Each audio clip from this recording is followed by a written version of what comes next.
Em nome do Pai que me criou, do Filho que me resgatou e do Espírito Santo que me santificou, divina vontade, reina na minha vontade. Ó minha mãe, eu te amo e tu me amas. Dá-me um gole da vontade divina para a minha alma. Me abençoa, Mãe, para que todas as minhas ações sejam feitas diante de vossos olhos maternais. Amém. Fiat. Especial Semana Santa, o Evangelho como me foi revelado, escrito por Maria Valtorta. Angústia de Maria no sepulcro e unção do corpo de Jesus. Segunda parte. 19 de fevereiro de 1944. Os dois que estavam trabalhando na preparação do necessário para o embalsamento terminaram de fazer as bandagens. Foram para a mesa de pedra, tiraram as vestes de Jesus, inclusive o seu véu, passaram uma esponja, eu creio, ou um chumaço de linho sobre os membros, naquela preparação muito apressada dos membros que gotejavam em muitos pontos. Depois, passam uns unguentos por todo o corpo e, afinal, o cobrem com toda uma crosta de pomada. Antes o levantaram para limparem a mesa de pedra, sobre a qual colocaram um lençol que ficou pendurado em mais do que sua metade da cabeceira do leito. Eles o tornam a pôr debruçado, passam a pomada por sobre o dorso, as coxas e as pernas, e por toda a parte posterior. Depois, delicadamente, viram-no, prestando atenção para que a pomada de aromas fique no lugar, e o ungem também na parte anterior, primeiro no tronco e depois nos membros, primeiro nos pés e depois nas mãos, que se vão unir por baixo do ventre. A mistura dos aromas deve ser muito pegajosa, como uma cola, pois eu estou vendo como as mãos ficam no lugar, enquanto que antes deslizava prontamente por causa do seu peso de membros mortos. Os pés não, eles conservam sua posição, um mais vertical e o outro mais tombado. Por último, vem a cabeça. Depois de terem passado sobre ela cuidadosamente a pomada de unguento, de modo que as feições desaparecem sobre o extrato de unguento, ligam-na com a faixa no queixo para conservar a boca fechada. Maria geme mais fortemente. Depois eles levantam o lado do lençol e o dobram sobre Jesus. Desse modo, ele desaparece por baixo do tecido do grosso lençol. Agora não se vê mais do que um volume coberto por um tecido. José está observando se tudo está bem colocado e põe ainda sobre o rosto um sudário de linho e outros panos, parecidos com umas tiras retangulares, curtas e largas, que passam da direita para a esquerda, por cima do corpo, e conservam em seu lugar o lençol bem aderente ao corpo. Não é aquela característica atadura que se vê nas múmias, nem na ressurreição de Lázaro. É um embrião de atadura. Jesus desapareceu. Até a forma se confunde por baixo dos linhos. Parece um grande montão de telas, mais estreito nos vértices e mais longo no centro, apoiado sobre o cinzento da pedra. Maria se põe a chorar mais fortemente. 4 de outubro de 1944, de Jesus. E a tortura continuou, com assaltos periódicos, até a aurora do domingo.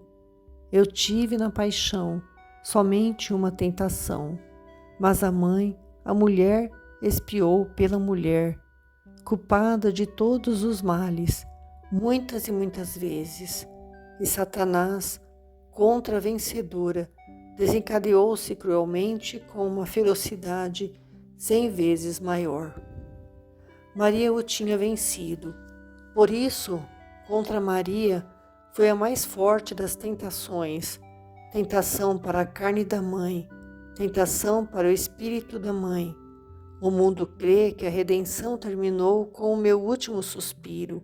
Não, ela foi completada pela mãe, que acrescentou a sua tríplice tortura para pagar pela tríplice concupiscência, lutando durante 3 dias contra Satanás, que a queria levar a negar a minha palavra e a não crer na minha ressurreição.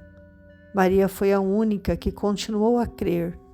Grande e bem-aventurada ela é também por esta fé. Tu conheceste também isto. Tormento que corresponde ao meu tormento no Getsêmani. O mundo não compreenderá esta página, mas aqueles que estão no mundo sem serem do mundo a compreenderão e terão um amor maior para com a mãe das dores. Por isso é que eu te dei esta visão. Fique em paz com a nossa bênção. O fechamento do sepulcro e o retorno ao cenáculo, 28 de março de 1945. José de Arimateia apaga uma das tochas, dá uma última olhada e vai indo para a abertura do sepulcro, mantendo acesa e alta a última tocha. Maria se inclina mais uma vez para beijar o filho, mesmo através de suas coberturas. E ela quereria fazê-lo, dominando o seu sofrimento, para contê-la em respeito ao cadáver que, já embalsamado, não lhe pertence mais. Mas quando ela chega perto daquele rosto velado, não se contém mais e entra em uma nova crise de desolação. Com dificuldade fazem que ela se mova de lá, e ainda, com mais dificuldade, afastam-na do leito fúnebre. Põem de novo em seus lugares as peças desfeitas e depois, carregando-a, mais do que ajudando-a, levam a pobre mãe, que se afasta com o rosto virado para trás, a fim de ficar olhando para ver o seu Jesus, que ficou lá sozinho, na escuridão do sepulcro. Saem no horto silencioso à luz da tarde. Aquele pouco de luz que tornou a voltar depois da tragédia do Gólgota já vai ficando sombrio por causa da noite que vem chegando.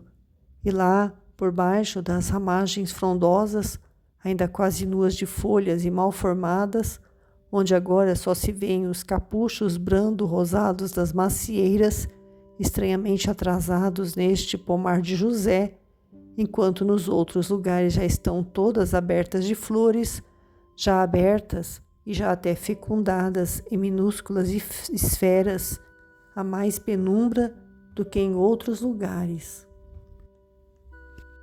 Fazem deslizar a pesada pedra do sepulcro para o seu lugar, dos longos ramos de um roseiral quase sem folhas, que se lança do alto da gruta para o chão.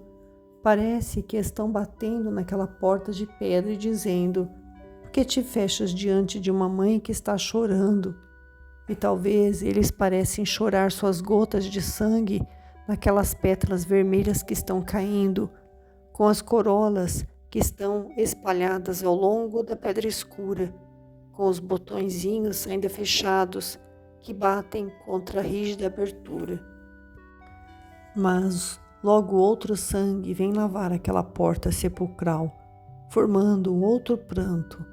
Maria, até agora, sustentada por João e bastante silenciosa em seu soluçar, se solta do apóstolo e, com um grito que eu acho ter feito tremer até as fibras das plantas, joga-se contra a porta, agarra-se às saliências dela para afastá-la, esfola os dedos e estraga as unhas sem conseguir o que quer e põe-se a usar até da cabeça como alavanca, pressionando-a contra essa saliência áspera, e o gemido dela se parece com o rugido de uma leoa que se machuca contra a entrada de uma armadilha, onde estão fechados os seus filhotes, cheia de piedade e de ferocidade em seu amor de mãe. Ela não tem mais nada daquela mansa Virgem de Nazaré, daquela paciente mulher até agora desconhecida. Agora ela é a mãe, só e simplesmente a mãe, munida com todas as suas fibras e nervos da carne e do amor por seu filho. Ela é a mais verdadeira dona daquela carne que ela gerou, a única dona depois de Deus, e não quer que lhe seja roubada essa sua propriedade. Ela é a rainha que defende a sua coroa, o filho, o filho, o filho.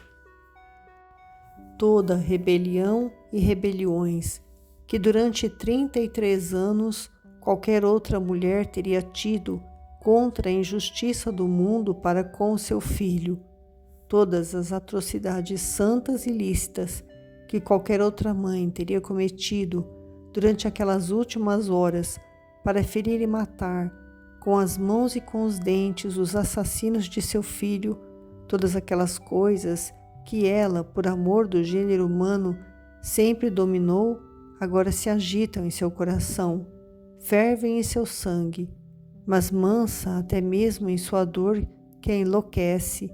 Ela não diz imprecações, ela não se arroja, mas ela só pede a pedra que se abra, que a deixe passar, porque o seu lugar é lá dentro, onde ele está. Mas isso ela está pedindo a homens impiedosos em sua piedade, que lhe obedeçam e que abram. Depois de ter batido e sangrado, com os lábios e as mãos sobre a pedra pertinaz, ela se vira, apoia-se com os braços abertos, abarcando também as extremidades da pedra, e terrível em sua majestade de mãe das dores, ela ordena: abre, não o quereis fazer? Pois bem, eu fico aqui. Dentro não? Então aqui fora. Aqui está o meu pão e o meu leito. Aqui é a minha morada. Não tenho outras casas, nem outro objetivo. E vós podeis ir embora. Voltai para o mundo do qual eu sinto asco. Eu fico onde não há avidez e cheiro de sangue. Não podes, mulher. Não podes, mãe. Não podes, Maria querida. E procuram tirar suas mãos da pedra, temerosos diante daqueles olhos que eles ainda não tinham visto, com aquele brilho que os faz ficar duros, imperiosos, vítreos e fosforescentes. A prepotência não é dos mansos, e os humildes não sabem permanecer na soberba. E de Maria logo desaparece a veemência no querer e o tom imperioso no mandar. Ela volta a ter aquele seu olhar manso de pomba torturada, perde a imponência com que estava, inclina a cabeça em um ato de súplica e, juntando as mãos, suplica: ó, deixai-me, pelos vossos mortos, por aqueles que entre os vivos vós amais, tende piedade de uma pobre mãe. Ouvi o que diz o meu coração. Preciso de paz para ver-me livre desta palpitação cruel. Meu coração começou a bater assim lá em cima no Calvário. O martelo fazia toque, toque, toque, e cada uma daquelas batidas feria o meu menino e me atingia no cérebro e no coração. Minha cabeça está cheia daquelas batidas e o meu coração bate velozmente, tão veloz como era aquele toque, toque, toque sobre as mãos e sobre os pés do meu Jesus, do meu pequenino Jesus, o meu menino, o meu menino. E volta-lhe todo aquele tormento que parecia ter se acalmado depois de sua oração ao Pai, ao lado da mesa da unção. Todos choram. Eu tenho necessidade de não ouvir gritos nem batidas, e o mundo está cheio de vozes e rumores. Qualquer voz me parece o grande grito que petrificou o sangue nas minhas veias, e todo rumor me parece o das batidas do martelo sobre os cravos. Eu tenho necessidade de não ver rostos de homem, e este mundo está cheio de rostos. Há quase 12 horas que eu só vejo rostos de assassinos. Judas, os carrascos, os sacerdotes, os judeus, todos assassinos. Fora, fora, não quero ver mais ninguém. Em cada homem é um lobo e uma serpente. Eu sinto repulsa e medo do homem, Deixai-me aqui por baixo destas árvores tão agradáveis, sobre estas gramas floridas. Daqui a pouco estarão aí as estrelas. Elas foram amigas dele e minhas amigas sempre. Ontem à noite elas nos fizeram companhia em uma solitária agonia. Elas sabem tantas coisas. Elas vêm de Deus. Oh, Deus, Deus. Ela chora e se ajoelha. Paz, meu Deus, só tu me restas. Vem, minha filha, Deus te dará paz, mas vem. Amanhã é o sábado pascal. Não poderíamos vir trazer-te alimento. Nada disso, não quero saber de alimento. O que eu quero é minha criatura. Eu mato a minha fome com a minha dor e a minha sede com o meu pranto. Aqui, estás ouvindo como chora aquela corujinha? Ela está chorando comigo e daqui a pouco começarão a chorar os rouxinóis. E amanhã, ao sol, chorarão as cotovias, as toutinegras e todos os passarinhos que ele amava. E as pombas virão comigo bater nesta pedra e a dizer: levanta-te, meu amor, e vem. Meu amor que estás na fenda da rocha, no esconderijo do despenhadeiro. Deixa-me ver o teu rosto, deixa-me ouvir a tua voz. Ah, que é que eu estou dizendo? Eles também eles, os vesgos assassinos o interpelaram com a palavra do cântico. Sim, vinde, ó filhas de Jerusalém, vinde ver o vosso rei, com o diadema com que o coroou sua pátria, no dia dos seus esponsais com a morte, no dia do seu triunfo de Redentor. Olha, Maria, estão chegando os guardas do templo. Vamos embora, antes que eles te tratem com desprezo. Os guardas com desprezo? Não, eles são uns vilões. Se eu marchasse sobre eles, terrível em minha dor, eles fugiriam, como Satanás diante de Deus. Mas eu me lembro de que eu sou Maria, e não os atacarei, como teria o direito de fazer. Eu ficarei quieta, eles nem me verão. E se me virem e me perguntarem: que queres? Eu lhe direi: eu quero a esmola de poder respirar o ar embalsamado que sai desta fenda. Eu lhes direi ainda: em nome de vossa mãe. Todos têm uma mãe. Até o ladrão piedoso disse isso. Mas esses são piores do que ladrões. Eles te insultarão. Oh, e haverá ainda insulto que eu não conheça depois daqueles de hoje?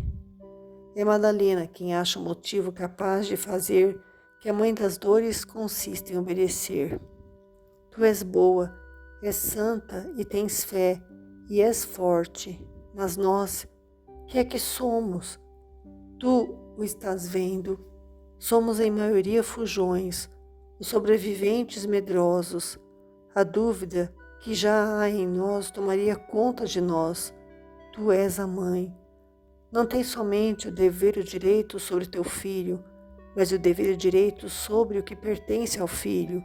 Tu deves voltar conosco, estar entre nós para nos reunir, a fim de dar-nos segurança e infundir em nós a tua fé. Tu o disseste depois da tua reprovação, do nosso medo e da nossa falta de fé.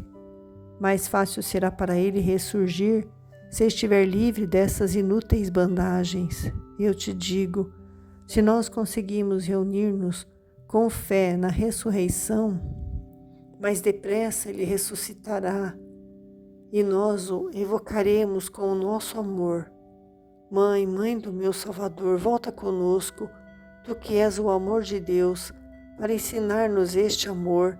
Será que queres talvez que se torne a perder a pobre Maria de Magdala, que ele salvou com tanta piedade? Não, eu seria reprovada. Tu tens razão, eu devo voltar, procurar os apóstolos, os discípulos, os parentes, todos, dizer, crede, dizer, acreditai, dizer, ele vos perdoa. A quem foi que eu já disse isto? Ah, Iscariotes, será preciso, sim, será preciso procurar também ele, porque ele é o maior dos pecadores. Maria fica com a cabeça inclinada sobre o peito, Treme como se tivesse um calafrio e depois diz: João, tu irás procurá-lo e o trarás a mim. Tu deves fazer isso, e eu devo fazer isso, e eu também o devo fazer. Pai, isso também seja feito pela redenção da humanidade. Vamos. Ela se levanta, saindo do bosque meio escuro. Os guardas vêm sair sem se moverem do lugar. A estrada, poeirenta e desarrumada pelo fluxo de gente que a percorreu e pisoteou com os pés, pedras e bastões, faz uma curva ao redor do Calvário antes de chegarem na estrada principal, que é paralela aos muros. E aqui são ainda mais intensos os rastros do que aconteceu. Por 2 vezes Maria deu um grito e se inclinou para observar, naquela meia luz, o chão, porque lhe parece estar vendo sangue, e ela pensa que seja do seu Jesus. Mas não são mais do que uns fiapos das roupas rasgadas de alguém, na confusão da fuga, creio eu. A pequena torrente, que corre à beira da estrada, murmura baixinho no meio do grande silêncio que está por todos os lados. Parece que a cidade está abandonada, pois dela outra coisa não vem a não ser o silêncio. Aqui está a pequena ponte que conduz à estrada escarpada do Calvário, e diante dele está a porta judiciária. Antes de desaparecer dentro dela, Maria se vira e fica olhando o cume do Calvário e chora inconsolavelmente. Depois diz: Vamos, mas guiai-me vós. Eu não quero ver Jerusalém, nem as suas ruas, nem seus habitantes. Sim, mas vamos logo. Já estão para fechar as portas. Estais vendo? Junto a elas a guarda está reforçada. Roma teme confusão. E tens razão. Jerusalém é uma toca de tigres, é uma tribo de assassinos, é uma malta de salteadores, e não só de salteadores de mercadorias, mas esses usurpadores usam os seus dentes caninos contra as vidas. Há 32 anos que eles armaram ciladas contra a vida do meu menino. Era um cordeirinho branco e rosado, um cordeirinho de ouro cacheado. Ainda mal ele sabia dizer mamãe e fazer os seus primeiros passinhos e rir com os seus poucos dentinhos por entre os lábios cor de um coral meio esmaecido, quando vieram para degolá-lo. Agora estão dizendo que ele tinha blasfemado, que tinha violado o sábado e excitado o povo à revolta e desejado um trono, que tinha pecado com mulheres. Mas naquele tempo, que é que ele tinha feito? Que blasfêmia podia ter dito, se mal sabia chamar a mamãe? Como é que ele podia violar a lei, se ele, o eterno inocente, naquele tempo, era ainda um pequenino? Que revolta podia ele suscitar, se nem sabia fazer uma pirraça? E qual trono é que ele podia desejar? O seu trono na terra e no céu, ele já o tinha, e não procurava outros. No céu ele tinha o seio do Pai, e na terra o meu seio. Ele nunca teve olhos para ver as sensualidades, e vós, jovens e belas, o podeis dizer. Mas então, os seus sentidos eram limitados às necessidades da temperatura e da nutrição, e ele tinha amor, sim, mas os meus peitos tépidos sobre os quais ele pousava seu rostinho e dormia assim, enquanto o meu amor fazia deles fluir o leite. Ah, o meu filho, e te queriam ver morto, e era isto que eles queriam, tirar de ti a vida, o teu único tesouro. A mãe para o filho para a mãe, e queriam fazer de nós os mais miseráveis e desolados do universo. Por que tirar a vida do vivo? Por que quereis arrogar-vos o direito de tirar esta coisa que é a vida, que é o bem da flor e do animal, e um bem do homem? O meu Jesus não nos pedia nada, nem dinheiro, nem joias, nem casas. Ele tinha uma, pequena e santa, que havia deixado por amor de vós, homens e hienas. Ele havia renunciado àquilo que até um pequeno animal possui por vós, e tinha ido, pobre e sozinho, pelo mundo, sem levar nem mesmo o leito que para ele o justo havia feito, sem levar nem mesmo o pão que lhe fazia sua mãe, e dormia lá onde estivesse podido, e tinha comido também onde tinha podido, nas casas dos bons, como todos, como cada filho de homem, ou sobre o colchão formado pelas ervas dos prados, vigiado pelas estrelas, sentado a alguma mesa ou dividindo com os passarinhos de Deus os grãos do trigo e o fruto do arbrunheiro selvagem. E não vos pedia nada, pelo contrário, ele é que vos dava. Queria somente a vida, para poder dar-vos, com a sua palavra, a vida. E vós, e tu, Jerusalém, da vida o despojaste. Está saciada e alimentada com o seu sangue e sua carne? Ou será que não te satisfazes ainda? E queres, ó hiena, depois de teres sido um vampiro e um abutre, queres alimentar-te com o seu cadáver, e ainda não estando farta de tratá-lo com tantos opróbrios e tormentos, ainda queres enfurecer-te e ver de novo os seus espasmos, os seus tremores, os seus soluços, as suas convulsões, tudo isso visto em mim que sou mãe do morto? Chegamos, porque paramos. Que é que aquele homem quer com José? Que é que ele diz? De fato, José foi detido por um dos poucos passantes, e no silêncio completo da cidade deserta, ouvem-se muito bem as suas palavras. Já se sabe que entrastes na casa de Pilatos, profanador da lei. Terás que prestar contas disso. Para ti a Páscoa está proibida. Estás contaminado. Também tu, Euquias, tu tocastes em mim, eu estou todo coberto com o sangue do Cristo e com o suor mortal dele. Ah, que horror! Não tenhas medo, ele já te abandonou e te amaldiçoou.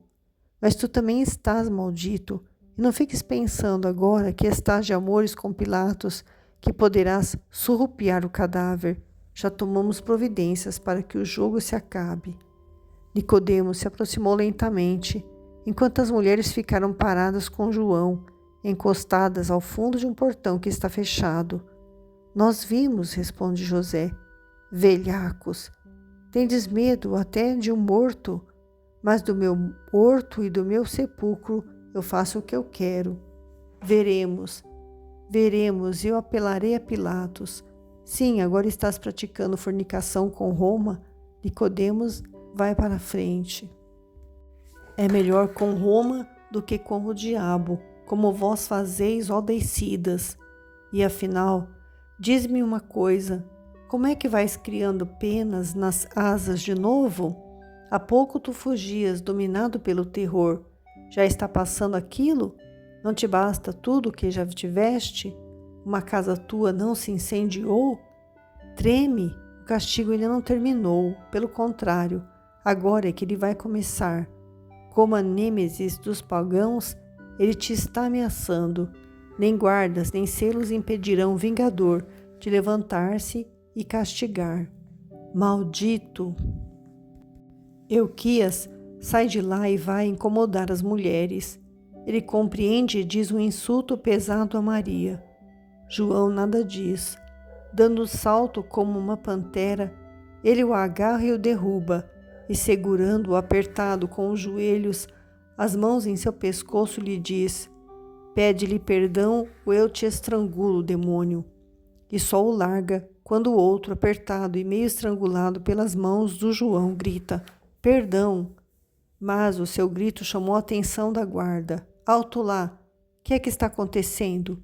Já são outras revoltas? Ficai parados ou seres atacados. Quem sois vós? Somos José de Arimateia e Nicodemos, autorizados pelo procônsul a fazer o sepultamento do Nazareno que foi morto, e estamos voltando do sepulcro com a mãe dele, com o filho, os parentes e amigos. Esse homem ofendeu a mãe do Nazareno e foi obrigado a pedir perdão. Só ele? Devias tê-lo estrangulado. Ide, soldados, Prendei esse homem. Que mais querem esses vampiros? Até o coração das mães? Salve, judeus! Que horror! Mas não são mais homens. João, sê bom para com eles. Guarda a lembrança do meu e teu Jesus.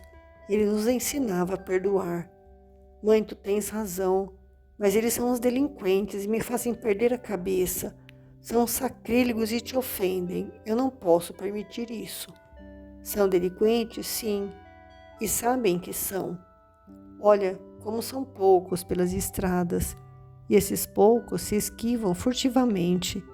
Depois do delito, os delinquentes ficam com medo. Vê-los fugir assim, entrar nas casas e se trancar, é coisa que me causa horror. Para mim, todos eles são culpados de deicídio. Olha lá, Maria, aquele velho, já está inclinado para a cova e, no entanto, agora que a luz daquela porta que se abre o está iluminando, parece-me tê-lo visto desfilar acusando meu Jesus, lá sobre o Calvário. E dizia que Jesus era um ladrão. Ladrão, meu Jesus. Aquele jovem, que é pouco mais do que um menino, pronunciava blasfêmias obscenas, invocando o sangue de Jesus sobre ele. Oh, infeliz!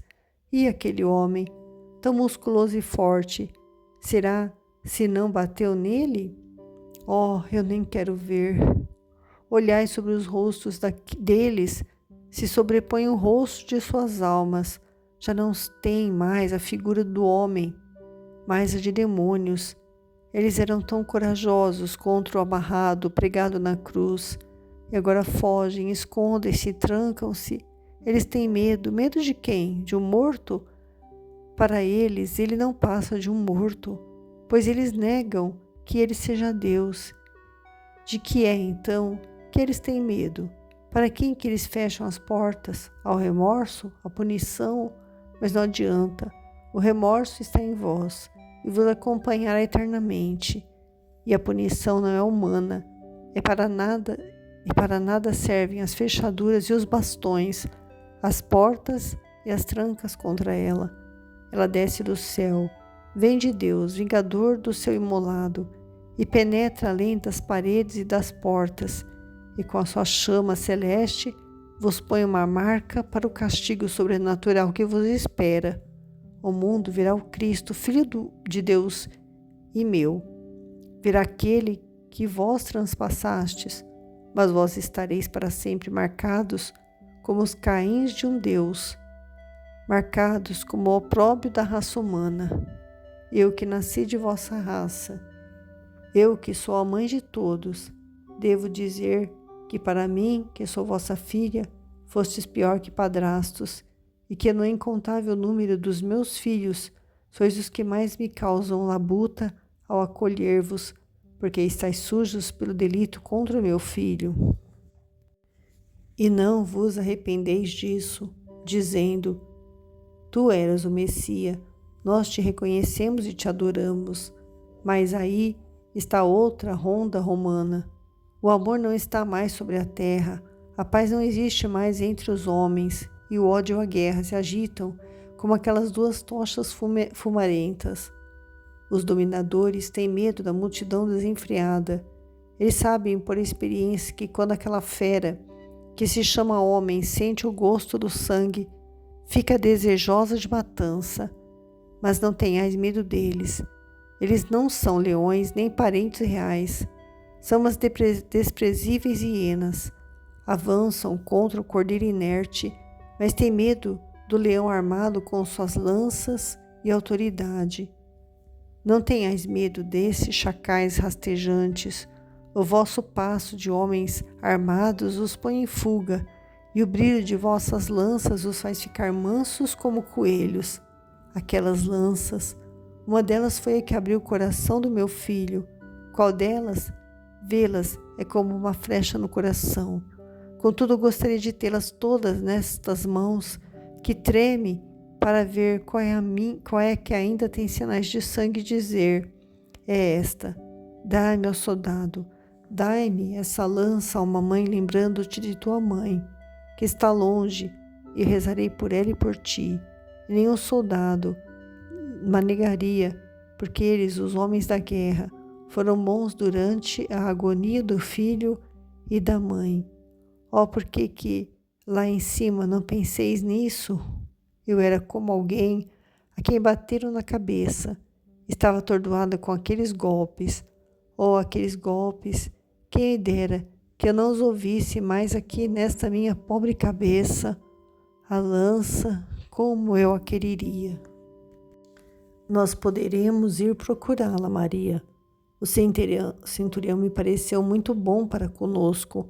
Eu creio que não a negará. Amanhã irei a ele.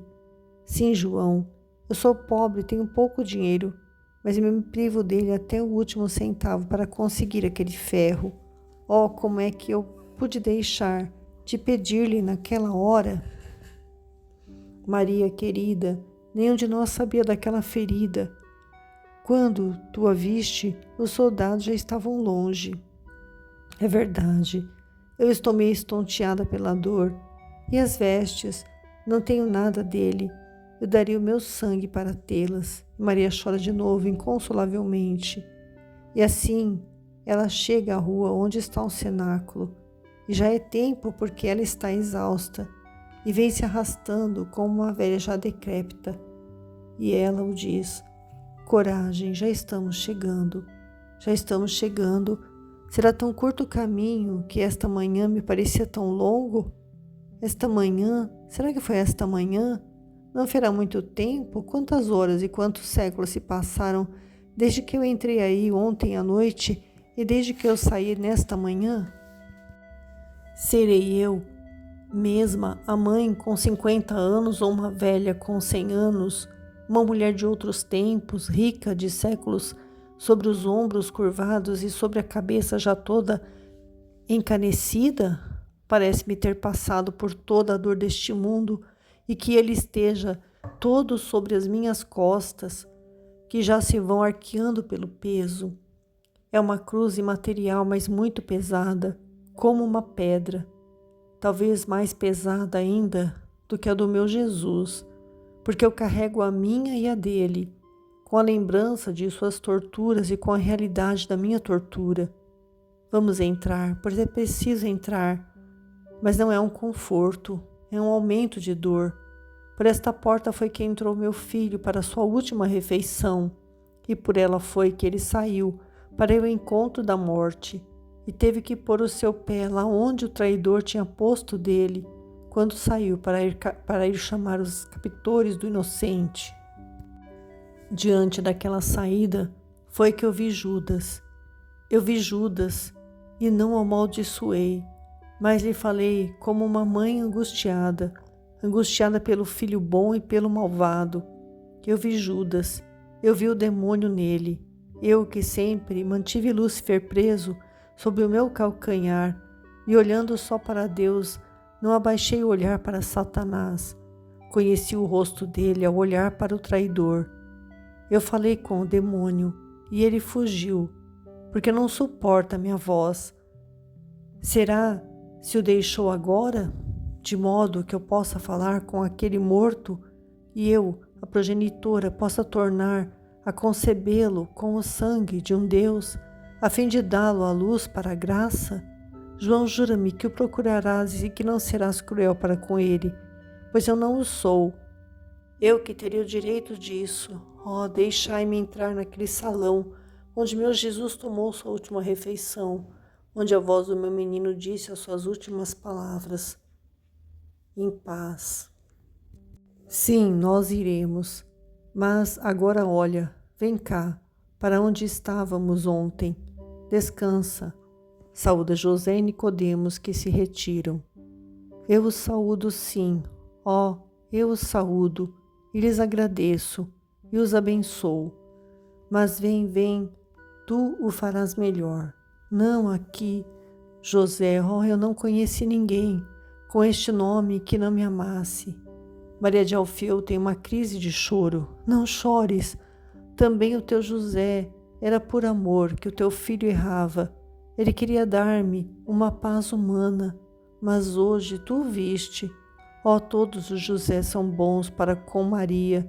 José, eu te digo obrigada, E a ti, Nicodemos, meu coração se prostra aos vossos pés cansados por tanto caminho que fizeram por ele. Por lhe prestarem as últimas honras, eu não tenho nada para oferecer-vos senão meu coração, e eu vos dou, ó amigos leais do meu filho, e desculpai a uma mãe transpassada as palavras que vos disse no sepulcro. Ó santa mulher, nós é que te pedimos perdão, diz Nicodemos. Fica em tua paz agora, repousa em tua fé. Amanhã viremos, acrescenta José. Sim, viremos e estaremos às tuas ordens. Amanhã é sábado, observa a dona da casa. O sábado morreu, nós viremos. Adeus, o Senhor esteja convosco. E eles lá se vão. Vem, Maria. Sim, mãe, vem. Não, abri. Vós me prometestes fazê-lo depois das saudações. Abri essa porta. Não podeis fechá-la a uma mãe. A uma mãe que está procurando respirar no ar o cheiro do corpo de seu filho, pois não sabeis que aquele cheiro e aquele corpo fui eu que lhes dei?